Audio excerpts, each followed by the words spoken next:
They told you that what you saw was the final cut, that the horror was deliberate, calculated, composed. But what if that was a lie? Across decades of horror cinema, there have been screenings early, private, controlled, where something went terribly wrong. People didn't just flinch, they screamed, they fled. Some wept uncontrollably, and when the lights came back on, the studios had a decision to make: release the film as it was, or quietly erase the parts that shook people too deeply. You've probably watched some of these movies, thinking you saw them whole. But what if the most disturbing scenes, the ones that blurred the line between performance and possession, were locked away? Hidden edits, whispered reel swaps, directors silenced, editors told to fix it without anyone ever knowing what exactly had been broken. These aren't stories of censorship in the public eye. These are stories of backroom edits, made not for rating boards, but out of pure fear of how real the horror felt, of what audiences saw that perhaps they weren't meant to. So tonight, we reopen the vaults. We revisit the titles that were quietly redacted, reshaped by terror not on screen but in the seats. Let's dive right into the darkness. 1. The Keep, 1983. There's a version of The Keep that runs over 3 hours. No one has seen it. Some say no one ever will. Michael Mann's surreal World War II horror fantasy was plagued by production disasters, studio interference, and legal disputes. But insiders claim that the original cut, screened only once to a Paramount exec group, featured extended dream sequences, ritualistic chanting, and a non-linear descent into Lovecraftian nightmare. Reportedly, the feedback was swift. Too long, too strange, too dangerous. Feels like being hypnotized, and not in a good way. The studio ordered massive cuts. Over 90 minutes of footage vanished. Visual effects went unfinished. Entire character arcs disappeared. The version that exists today is a skeletal shadow. Rumors persist that the full cut is housed in a salt mine archive used by Paramount. Others believe it was intentionally destroyed due to rights issues and internal fear. In the decades since, fans have searched for the original. Mann refuses to discuss it. But one thing remains certain: The Keep was never allowed to be what it was. And the real horror may still be buried, spooling silently in a vault no one dares unlock. 2. In the Mouth of Madness, 1994. John Carpenter wanted to show you madness. What he didn't expect was for it to spill into the theater. In the Mouth of Madness is a film about the unraveling of reality, where fiction bleeds into the waking world.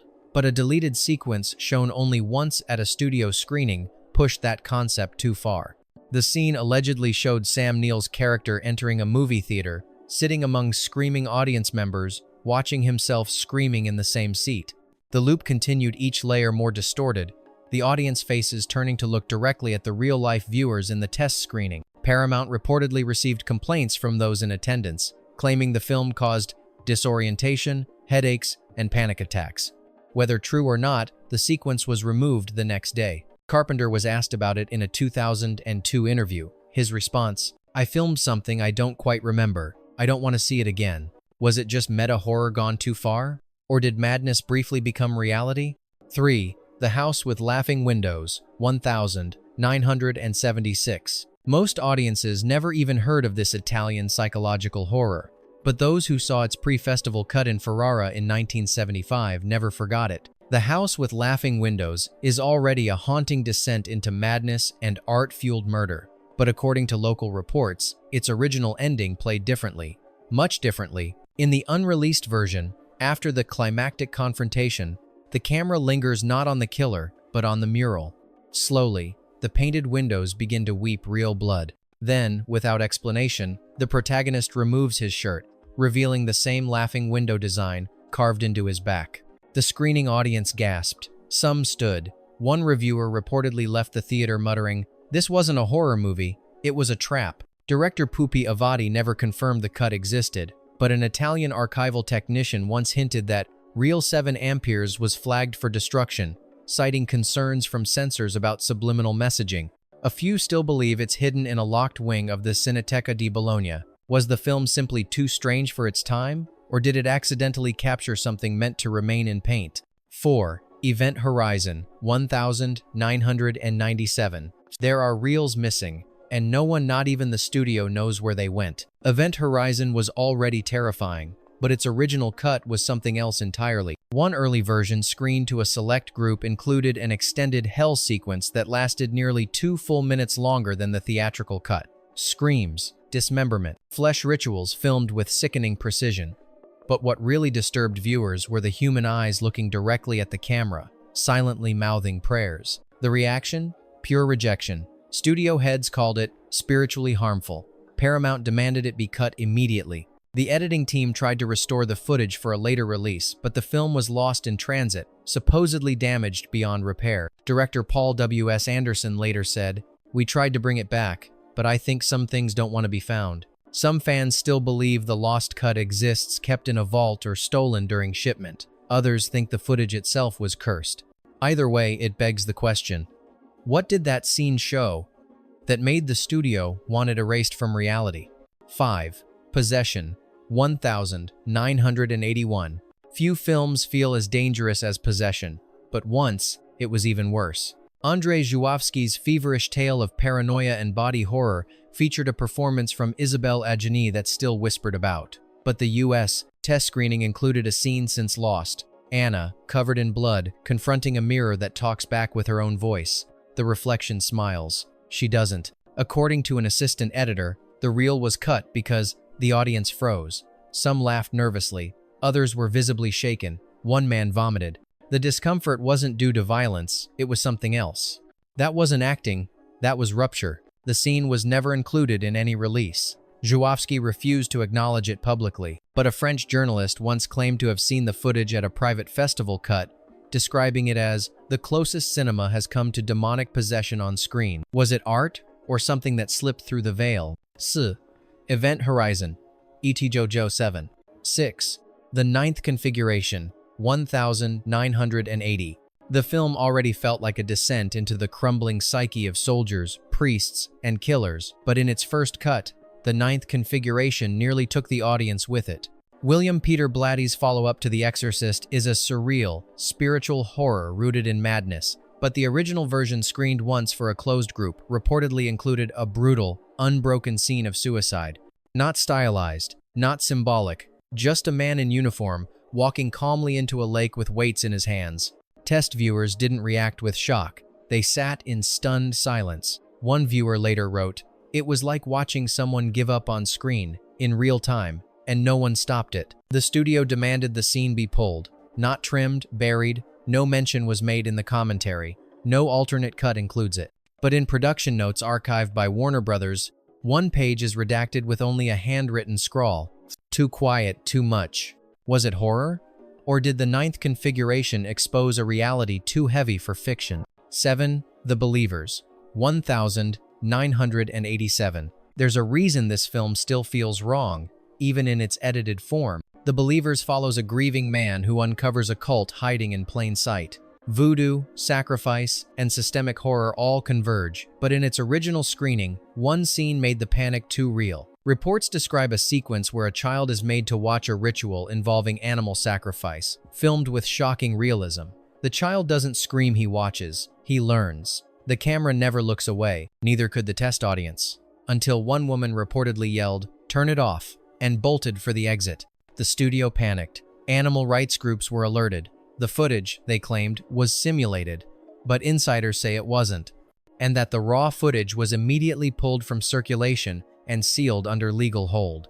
A second cut was distributed, softer, more metaphorical, but the scars remained. In interviews, actor Martin Sheen once hesitated when asked about the scene.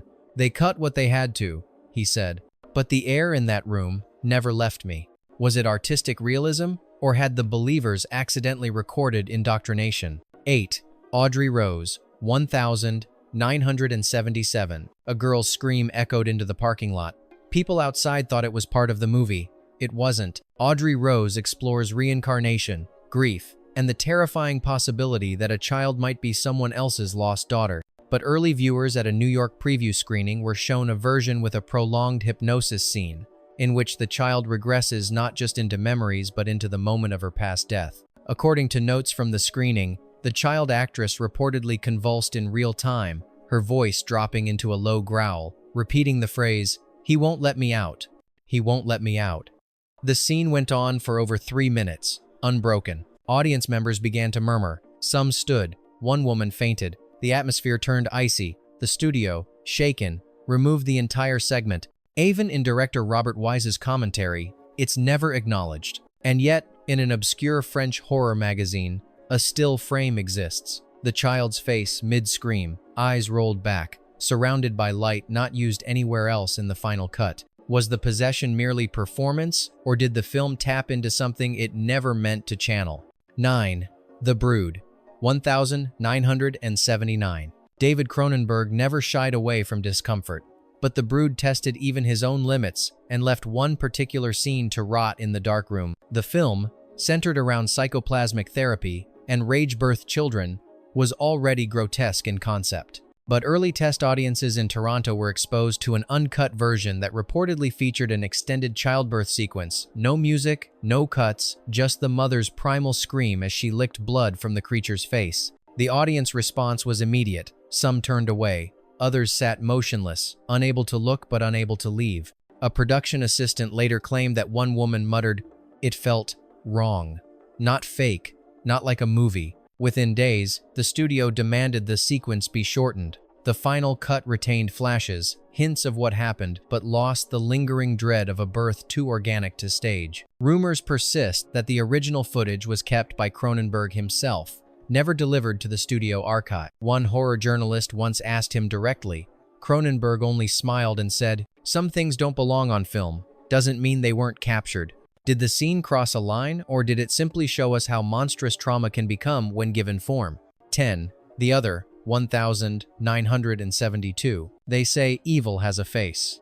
In The Other, it might have had two. Directed by Robert Mulligan and adapted from Tom Tryon's chilling novel, The Other tells the story of twin boys and the terrible secret they share. But test audiences in Los Angeles were shown a cut that didn't just suggest the twist, it confirmed it too viscerally. One now missing scene reportedly featured the surviving twin performing a burial ritual alone, whispering both sides of a conversation. His face shifts, voice changes, and according to those who saw it, he breaks into silent, unblinking laughter after the final shovelful of dirt. It was too much, too direct. The ambiguity that made the film so haunting was shattered. Viewers were disturbed not by the content, but by how real the performance felt. A child actor channeling something that felt ancient. The studio removed the scene. It's never been restored, and Mulligan declined to discuss it in interviews. One crew member said, "That kid became someone else during that take. We don't talk about it." Was it poor taste or too perfect a moment of psychological horror? 11. The Unseen, 1980. The monster wasn't what terrified audiences, it was what it represented. The Unseen follows a trio of journalists trapped in a farmhouse with an inbred, childlike killer. The theatrical version pulls punches, but insiders say that an original cut revealed the killer's mother not as a victim, but a participant. A sequence reportedly showed her bathing and dressing her son in a child's nightgown, cooing lullabies, even feeding him from a spoon with exaggerated tenderness. Test audiences reacted with horror, not at gore, but at the psychological implication. One studio note read, "Maternal care becomes incestuous by association. Cut immediately." The scene was removed. No commentary, no deleted footage, just gone. The home release buried the controversy, and The Unseen faded into obscurity. Years later, a VHS collector claimed to have a rough cut with audio-only remnants of the scene, the mother's voice singing a fractured lullaby, "Sleep, my sweet, don't grow old." Why was it erased? Because it was too dark? Or because it suggested that horror doesn't always wear claws, it sometimes wears a smile? 12. Let's Scare Jessica to Death, 1971. No one could agree on what they saw, or rather what they thought they saw. Let's Scare Jessica to Death is a descent into whispered madness, told through the eyes of a woman unsure what's real. But early prints allegedly included a key sequence that pushed the ambiguity too far. A funeral scene where Jessica sees her own body being lowered into a grave, with mourners who all wear her face. The scene lasted over 2 minutes, filmed in one long, breathless take. The reaction? Chaos. At the test screening in upstate New York, an elderly man collapsed. One woman reportedly suffered a panic attack. Theaters demanded a safer cut, something less abstract, less uncanny. The studio complied, The funeral sequence vanished from every subsequent release, never mentioned in the director's commentary.